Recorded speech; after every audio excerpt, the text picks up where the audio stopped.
Hey everybody, welcome to Trading the Close. My name is Gareth Soloway here at verifiedinvesting.com.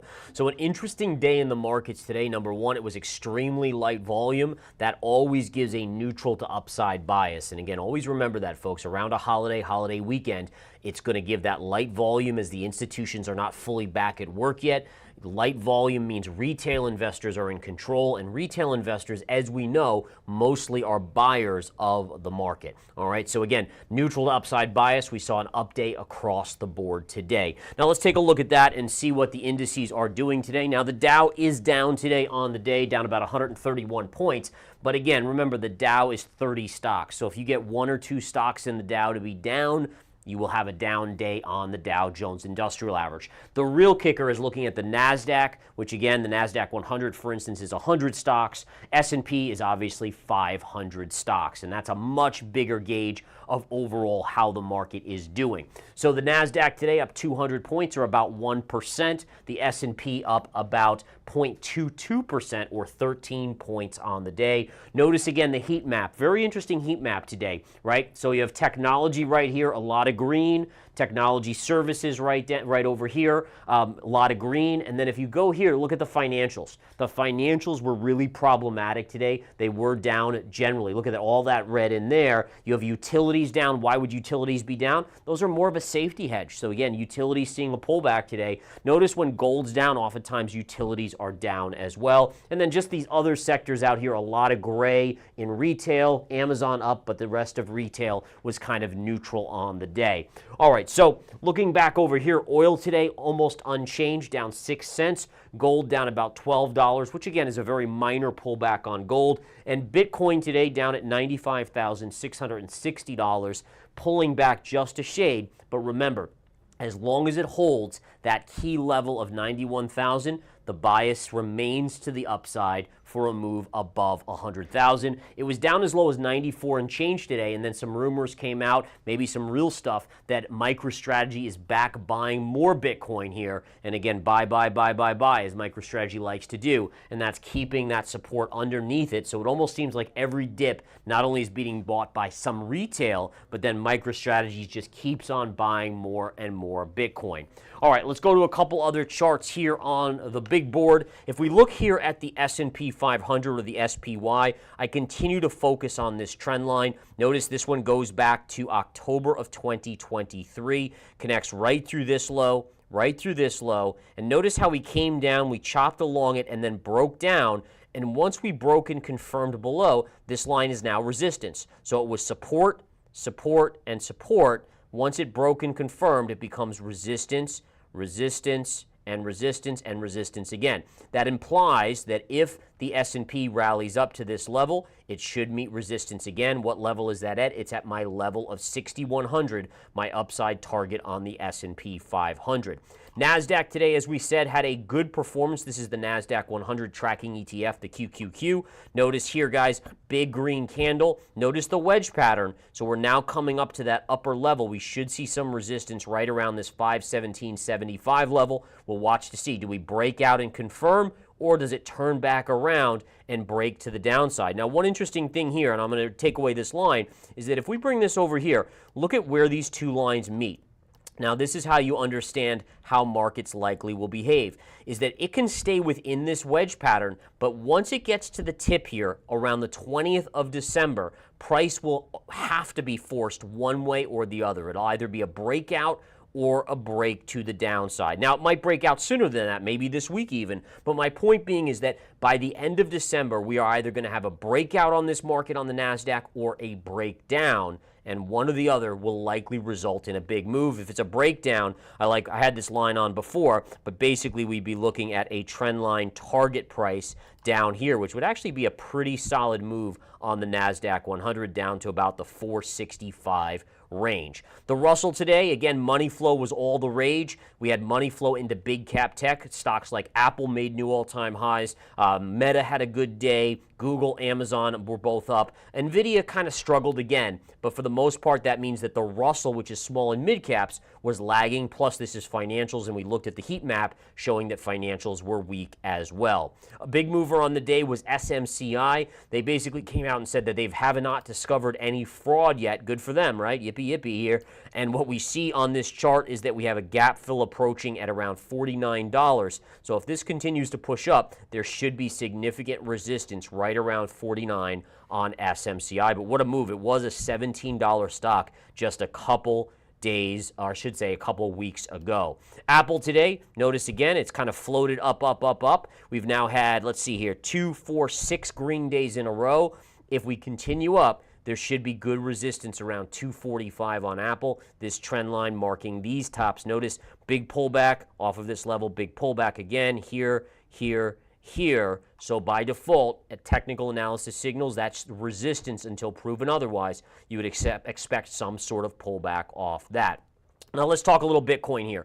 Bitcoin holding steady here. Again, just hovering down just in that 95,700 level currently. Now the kicker here is that, again, as long as it holds this 95,000 level, 91,000 level, you will remain bullish with a big upside target of the bigger parallel that goes back to 2017 bull market highs to the 2021 bull market highs. And again, if we were to go up to about 107 to 108,000, that would be that key resistance level. And then I would actually expect a pullback to about 75,000 off of that level, just mimicking these past major corrections off of that level. And again, all I'm doing is just utilizing the chart to basically draw a conclusion. It doesn't mean it will be the right conclusion, but it means it's the most probable conclusion, and that's what technical analysis is all about. All right, we're going to talk Ripple here. Let's go over to the big board here and take a look at Ripple. Now, this is amazing, folks. So Ripple's up something like 400, 500, 600% in just basically the November period.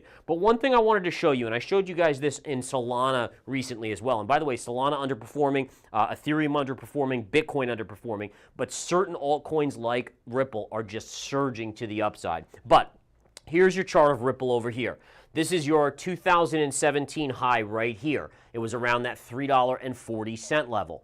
So if you look at this, you would say, oh, Ripple's not at its all-time highs yet, right? Because it's only around 275 to 280 currently. You can very clearly see from that high to this high is a down-sloping trend line. So it means this was higher than this point. So again, most people, most retail investors are going to say, all right, well, maybe it goes to all-time highs. Maybe it touches that double top. That is always possible. But it's important for us to get a clear picture. If you look at the market cap of Ripple over here, what do we see? We see that this in 2017 was your market cap high, and you went all the way up here in terms of market cap, meaning that the market cap is actually at an all-time high. Now, some people may be scratching their head and saying, well, how is that possible?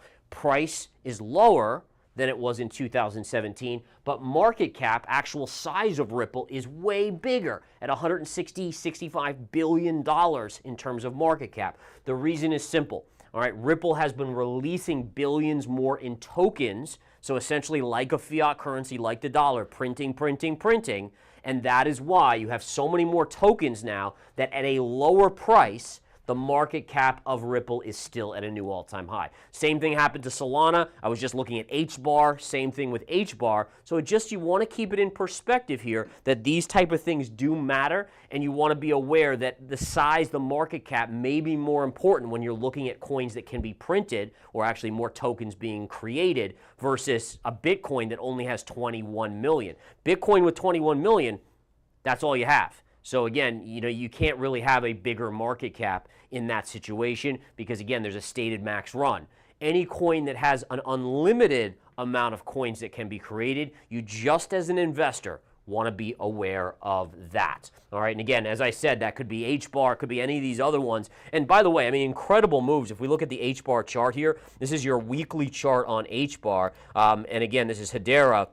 Here's the daily chart, but just to give you guys an example of the runs these things have had, if you go back to November 5th when Trump was elected president, this is now up 571%. That is incredible. Now listen, it was a nasty bear market for the altcoins. There's no doubt about that. But again, these have certainly broken out and made up for it. Many of them are taking out the highs from 2021 highs versus the 2017, as we saw with Ripple. It hadn't quite taken out that price high, but the market cap high. All right, next up, let's quickly take a look at gold here and see what gold's doing today. Gold, again, very simple. You can see this is just holding steady. Let's go to the big board and just take a look here. Gold Here, small down day. That was after these comments by Trump over kind of the weekend where he talked about the BRICS countries and how they've kind of gotten together and say, hey, we want to create an alternate to the US dollar as a reserve currency. And Trump basically saying, hey, if you guys do that, we're going to slap 100% tariffs on you, not because we don't want any other currency to be the reserve currency. We want the US dollar to be. All right, now because the dollar spiked, this is what I'm drawing the conclusion to, is that the dollar went up sharply on this news. That pushed gold down only a little bit, to be fair. Only a little bit of a dip. But number one, we have this upsloping channel. Number two, we have this down move. This is a bear flag. So this is telling me, at least in the short term, the next 3 to 5 days, let's say, you would expect gold to eventually curl over, tag here, and if it breaks, you could be headed for these lower levels. So short-term bias on gold is negative right now. Remember, not that long ago, I went long right here for that move up. We caught that beautifully, and now again, the bias is flipped. I'm not short, by the way, just to be clear. It's not a big enough move that would get me interested. This was a no-brainer. High pivot right here to go short, low pivot right there, parallel channel. You have a big enough move to the upside to make it worthwhile to trade. This one, again, we're just talking about like and again, you can't assume it's going to break, so you only see that sort of gain. You have to just be conservative and say, all right, I'll step away on that. Okay. Let's see what else we got going on here as we get into the charts. We'll look at silver real quick here. And silver, let's see what we got on this one. Yeah, silver just fractionally lower. Not much going on there. I still think silver eventually breaks this 29.85 area and flushes down to about $28 to $27.75. And then if we look quickly at oil, let's just see what oil's doing today. Nothing. I wish there was more to talk about on oil. I think the bigger picture remains, and I've gone over this many times over, that the bigger picture on oil here is that if it does break $65 a barrel, that would be very, very bearish for price, as it could really see a major decline. And then lastly, natural gas today, a nice little drop here. It is coming into some support around 305. I will not be a buyer there, not because I don't think it's going to bounce, but understand that I have to have the reward for the risk. And so especially with something as volatile as natural gas, if I'm only going to get, let's say, 5% upside, it's a lot of risk to be taking to go long for 5% when we know natural gas can drop 10, 20, 30% in a very short amount of time. All right, guys, so again, tomorrow we have JOLTS data, I believe at 10 a.m. That's the job openings data. It's the beginning of a trilogy of economic reports that are job-related. Wednesday we'll have ADP, Friday non-farm payrolls and unemployment. So be ready for some action. A little bit light in the stock market today, but it should pick up in the coming days. You guys have a great one. Thanks for tuning in. I'll see you tomorrow morning for the game plan. Take care.